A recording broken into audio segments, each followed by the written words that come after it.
የሰው ልጅ አልፋ ስቴት ውስጥ በሚሆንበት ጊዜ አልፋ ስቴት ማለት አሁን ያላችሁበት ቤታ ስቴት ነው ከቤታ ስቴት ወደ አልፋ ስቴት ማይንድ ዌቫችሁ እየቀነሰ ሲመጣ which is እየደከማችሁ ሲመጣ ማታ ልትተኙ ስትሉ ምን ይሆናል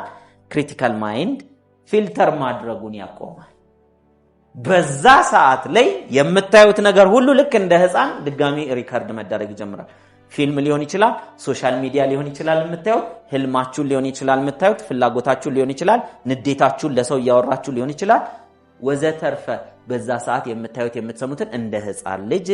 ፕሮግራም መደረጊያ ሰዓት ነው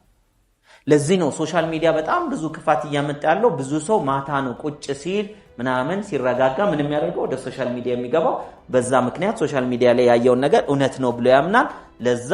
ጊዜውን ገንዘቡን ጉልበቱን ኢነርጂውን ሐሳቡን ይቀልባል በኦንላይንም አንዳንድ ፊዚካል አንዳንድ ሰው በአካል ወጥቶ ሰው ዘቅዝቆ ለመስቀልም ዝግጁ ይሆናል